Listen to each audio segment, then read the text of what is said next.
कांग्रेस के समय में तो उनको तो ये मजा आता था कि मुसलमानों को वोट बैंक बनाकर रखो, आदिवासियों को, शेड्यूल कास्ट ओबीसी को वोट बैंक बनाकर रखो।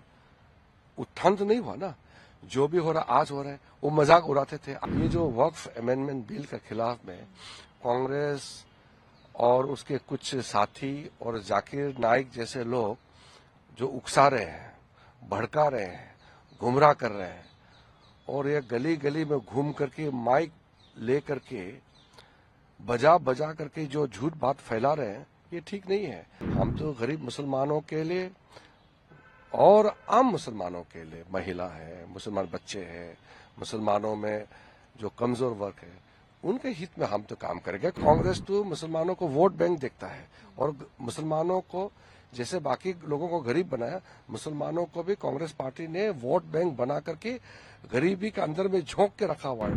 कांग्रेस के बारे में मैं एक मजेदार बात बताता हूं। कांग्रेस को देश का समझ नहीं है।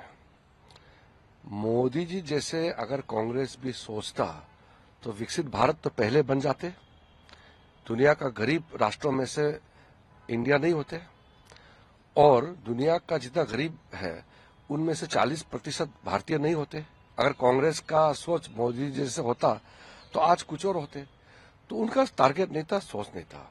मोदी जी ने टारगेट रखा कि अमृत काल के समय में ही भारत को विकसित राष्ट्र बनाना है, 2047 में विकसित राष्ट्र बनाना है, टारगेट है।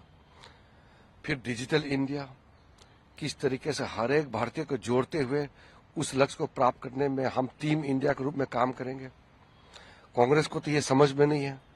उनके रक्षा मंत्री ने कह दिया था कि कांग्रेस के सरकार का पॉलिसी ये है कि बॉर्डर एरिया में रास्ता नहीं बनाना, ब्रिज नहीं बनाना। ये तो कांग्रेस का सोच है। और जो उस समय 47 में भारत के साथ में कौन खड़े थे? भारत के बराबर में Singapore, Malaysia, Philippines, Thailand, China, Korea, हम सब बराबर थे। आज वो कहां पहुंच गए हैं?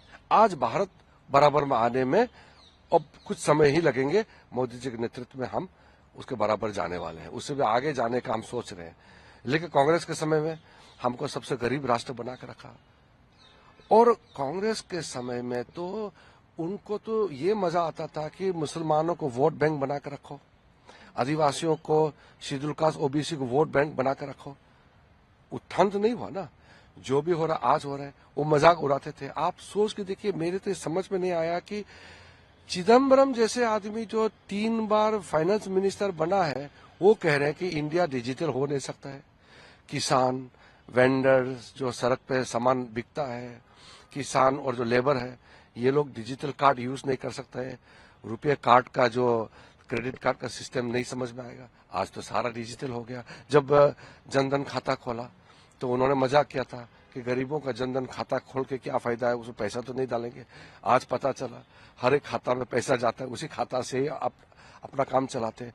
तो कांग्रेस का सोच ही इतना छोटा है, वो देश के लिए नहीं सोच सकते। इसलिए 100 दिनों में जो काम किया है और 10 सालों में जो काम मोदी जी ने किया है और आगे 25 साल में जो होने वाला है, वो कांग्रेस के समझ से बाहर है। पिछली बार हमने देखा, क्योंकि आप पार्लियामेंट अफेयर्स मिनिस्टर भी हैं, तो पिछली बार हमने देखा कई महत्वपूर्ण बिल लेकर आए गए। इस बार भी बिल टेबल हुआ है वक्त अमेंडमेंट बोर्ड का। इसके अलावा ये भी कहा जा रहा है कि 1 नेशन 1 इलेक्शन का बिल भी शायद इस सेशन में आने वाले जल्द ही होगा। 1 नेशन 1 इलेक्शन को लेकर भी क्रिटिसाइज अभी से शुरू हो गया कि ये संभव नहीं है।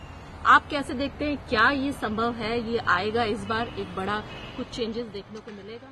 आपको मैं संक्षेप में इतना कह सकता हूँ, 10 सालों में आपने देख लिया ना मोदी जी कितने ताकत के साथ भारत को आगे ले जाने के लिए कड़ा कदम भी उठाए हैं, निर्णायक फैसला लिए हैं।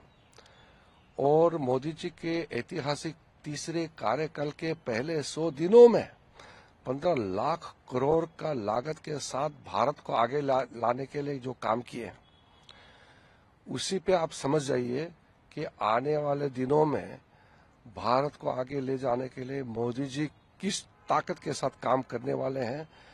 विपक्ष अभी से डरे हुए हैं, इसलिए वो कह रहे हैं कि भारत को विकसित राष्ट्र बनाने से कोई रोक नहीं सकते हैं। अब भारत का पुराना दिन रोते रोते एक गरीब एक थर्ड वर्ल्ड कंट्री के रूप से दुनिया देखते थे, वो दिन चले गए हैं। वो कांग्रेस का दिन है, वो बुरे दिन है, चले गए हैं। लेकिन सर ये क्या आएगा, वन नेशन वन इलेक्शन की संभावना है? देश का हित में वन नेशन वन इलेक्शन हो या वन कंट्री वन कॉन्स्टिट्यूशन हो या one country one similar law हो, कोई भी चीज हो, अगर भारत के लिए फायदा होने वाला है तो विपक्ष को क्यों रोना आ रहा है, मुझे समझ में नहीं आता है। भारत के फैसले, भारत का भाग्य का फैसला भारत का जनता करेंगे और भारत के जनता ने ये फैसला करके मोदी जी को सौंपा है कि मोदी जी देश को आगे ले जाएंगे। कांग्रेस 3 बार 100 का आंकड़े पार नहीं कर पाया, लोग रिजेक्ट कर चुके हैं, फिर भी अभी घूम रहे हैं, झूठ बात बोल के घूम रहे हैं। ये जो वक्फ अमेंडमेंट बिल के खिलाफ में कांग्रेस और उसके कुछ साथी और जाकिर नाइक जैसे लोग जो उकसा रहे हैं, भड़का रहे हैं, गुमराह कर रहे हैं और ये गली गली में घूम करके माइक ले करके बजा बजा करके जो झूठ बात फैला रहे हैं, ये ठीक नहीं है। हम तो गरीब मुसलमानों के लिए और आम मुसलमानों के लिए, महिला है, मुसलमान बच्चे हैं, मुसलमानों में जो कमजोर वर्ग है, उनके हित में हम तो काम करेंगे। कांग्रेस तो मुसलमानों को वोट बैंक देखता है और मुसलमानों को जैसे बाकी लोगों को गरीब बनाया, मुसलमानों को भी कांग्रेस पार्टी ने वोट बैंक बना करके गरीबी के अंदर में झोंक के रखा हुआ है, वहां से उठाना है हमको। For exclusive and insightful videos, subscribe to our new channel ABP Live Premium.